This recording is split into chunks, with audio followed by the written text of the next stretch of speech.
여러분 반갑습니다. 반도체 오빠 전 회장입니다. 어느덧 저녁 시간이 다가왔어요. 저녁 맛있게 드십시오. 비가 와가지고 안개도 많이 꼈네요 보니까. 위쪽 지방에는 지금 보니까 뭐 비가 안 오고 햇볕 찡찡대고 중부 남부 쪽에는 뭐 비가 온다고 난리치고 그렇습니다.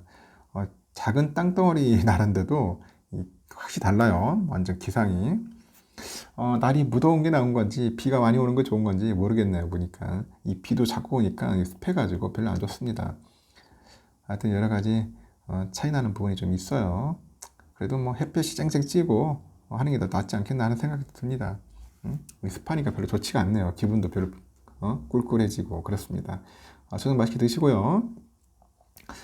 삼성의 이야기를 잠시 해볼게요. 삼성전자 그 주가가 여러분들 아시다시피 반도체 한파로 인해서 14년 내에 최악의 성적표를 받았습니다. 최악의 성적표. 야, 삼성전자가 이렇게까지 주가도 빠지고 실적도 빠지는지 참 여러분들도 새로웠을 거예요. 삼성 하면은 뭔가 천하무적이었을 거 생각해요. 천하무적. 절대로 이렇게 뭐 망할 리는 없다고 생각하겠지만은 이렇게 실적이 무너지지는 않지 않겠냐 그런 생각을 했을 텐데 와 진짜 무너지더라고. 이게 무너지니까 상당히 이제 쇼킹을 한 거죠. 그래가지고 한 달 반 만에 6만 전자로 내려왔습니다. 6만 전자로 내려왔고요. 그 증권가에서도 그래요. 지금 2분기 실적을 통해서 바닥을 확인했다고 판단을 합니다. 바닥. 그리고 3분기부터는 감산 효과가 나타나지 않겠냐 그런 기대를 하고 있습니다. 감산 효과. 참 웃기잖아요. 뭔가 증산을 해가지고 잘 팔고 해야지 주가가 올라야 하는데 이거는 거꾸로 감산을 해야지 주가가 오르고 하는 그런 모습을 보면서 도저히 이해가 안 가. 이게 나라냐 하면서도 상당히 이해가 안 갑니다. 일부 증권사는 디램하고 낸드 플래시 그 판가 상승에 따라서 실적 개선을 예상을 하는 것 같아요. 그래서 목표 주가를 기존 7만원에서 8만원대 7만원에서 이제 8만원대로 인전 올려잡았다. 그런 이야기도 합니다. 올려잡았다. 마켓 포인트에 따르니까 삼성은 전 거래일보다 1,700원 정도 내려서 69,900원 거래를 마쳤고요. 삼성은 지난 5월 26일 7,300원으로 7만전자 회복했고 그 이후에 AI 반도체 기대감에 주가 상승세를 이제 그려옵니다. 하지만 이날 코스피 지수가 1%대 하락을 하다 보니까 2,520선으로 주저앉아요. 2,520선 주저앉아가지고 삼성전자가 2008년 4분기 이후 최악의 분기 실적을 내놓습니다. 그러다 보니까 주가는 하락세를 보였다. 그런 겁니다. 지난 7일 장 시작 전에 삼성은 1분기 잠정 연결 매출이 60조 원이야. 60조 원. 연결 매출이 60조 원이고 영업이익은 6천억 정도 나왔습니다. 잘 나왔지. 영업이익 이 정도면 6천억 나왔어요. 작년 동기보다 각각 22.28%, 95.7% 줄었습니다. 야, 6조도 아니고 6천억이라니까 참 기분이 묘하네요. 삼성도 이렇게 반가질 때가 있나 하는 생각이 듭니다. 천하무적 삼성이 쪽팔리게 6천억이 뭐야? LG한테 밀리고 현대한테 밀리고 이거 갭 하나 있냐? 그렇게 이야기할 수도 있을 겁니다. 이번 실적은 그 글로벌 금융위기 당시 2008년이죠. 그 4분기 때 영업손실 7,400억. 그 이후로는 가장 저조한 실적입니다. 그래서 2009년 1분기 이후 14년 만에 그 영업이익 1조 원을 밑돌았던 지난 1분기와 큰 차이를 보이진 않아요. 다만 시장 전망치는 못 돌았습니다. 금융정보업체 FN가이드에 따르니까 증권가가 2분기 삼성전자 매출액과 영업이익을 각각 61조 8,593억, 2,518억 정도로 이제 추정을 하는 것 같아요. 2분기.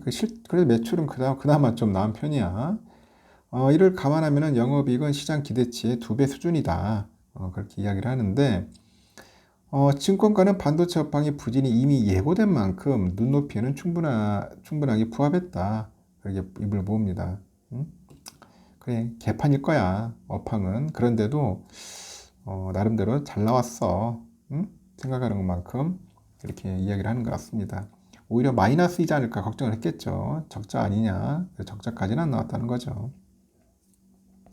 그 현대차증권에서 그러는데요. 2분기에는 그 DDR5하고 HBM3 비중이 약간 늘었다고 하죠. 늘었는데 이 반도체 적자가 시장에서 예상했던 그런 3조 원 후반보다는 적지 않겠냐. 그런 이야기를 합니다. 3조 원 후반 적지 않겠냐. 한 3조 원 초반 안 되겠나?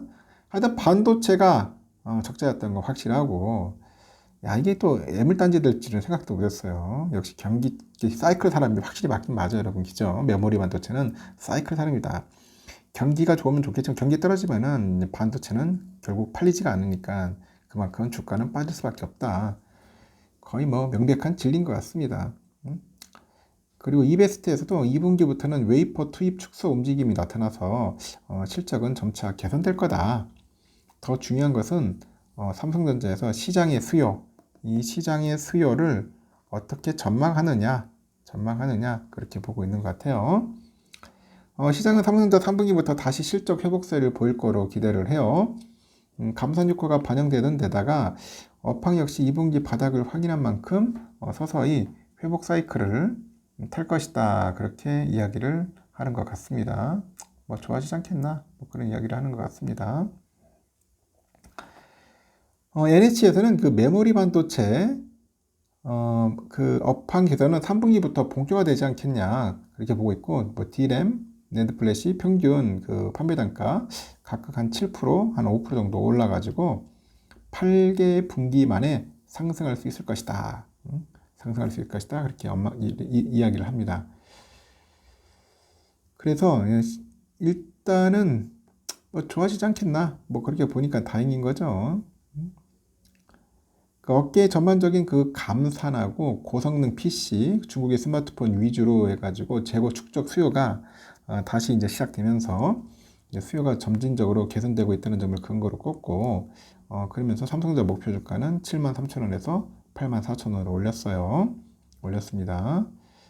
다행이죠. 4분기에 이제 반도체 그 DS분이 흑자 전환할 것이라는 관측도 있어요.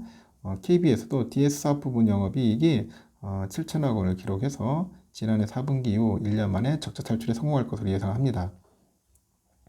3분기부터 D램 평균 그 판매가가 고부가 제품 출하 증가로 인해서 21년 3분기 이후 약 2년 만에 상승할 것으로 보고 있고, 그 하반기 낸드 플래시 ASP 하락세가 지속될 것으로 전망되지만은 그 가격 하락 둔화 영향으로 적자가 축소될 거라고 보죠.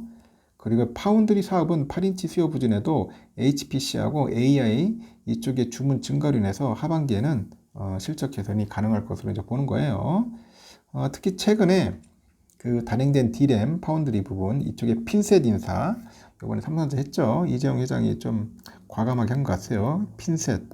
핀셋으로 이제 딱 찍어가는 거야. 인사를 했는데 향후 삼성의 그 이 중장기 경쟁력 제고와 그 체질 개선에 긍정적인 영향을 끼칠 것이다. 그렇게 이제 기대감을 드러낸 겁니다. 증권가는 삼성의 3분기 영업이익을 3조 6,970억 정도로 추정을 했고요. 2분기에 6배에 달하는 규모라고 봅니다. 삼성은 지난 4월 1분기 실적 발표와 함께 이제 감산을 이제 공식화한 바가 있어요. 생산을 줄이더라도 생산 리드 타임이 4개월 정도 걸리는 만큼 감산 효과는 8월부터 반영될 거다. 오는 26일 갤럭시 Z 플립 폴드 5 출시돼요, 여러분. 그러면 좀 나아지지 않겠어요? 폴드 나옵니다, 폴드. 여러분도 폴드하고 플립 하나씩 사셔야죠. 질레하는 거 아니에요? 비싼가, 너무? 저도 사고 싶은데 너무 비싸가지고 살까 말까 고민 중이야. 지금 멀쩡하게 아직까지도 울트라가 잘 사용되고 있기 때문에 상당히 좀 애매합니다. 근데 울트라 모델 쓰신 분들은 잘 알 거예요. 성능이 참 좋은데 이거를 막 팔고 또 넘어가기가 참 부담스럽기는 하죠. 그래도 갖고는 싶어요. 특히 이제 폴드 갖고 싶다. 폴드 넓은 화면 유튜브 보기 딱 좋을 거 아니에요. 그래서 이제 하여튼 8월 중순 전 출하되면은 이제 MX 사업부 실적도 좋아질 거다. 이제 그렇게 보는 것 같습니다. 이제 긍정적인 시그널이 이제 오고 있습니다.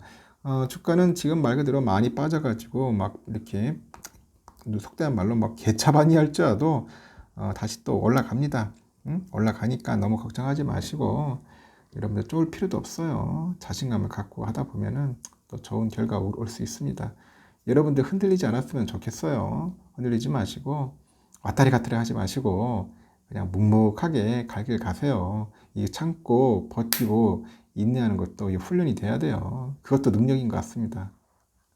일단 여기까지 하고요. 저녁 맛있게 드시고 뭐 주무시기 전에 그때 마지막 방송하고 저도 취침하도록 하겠습니다.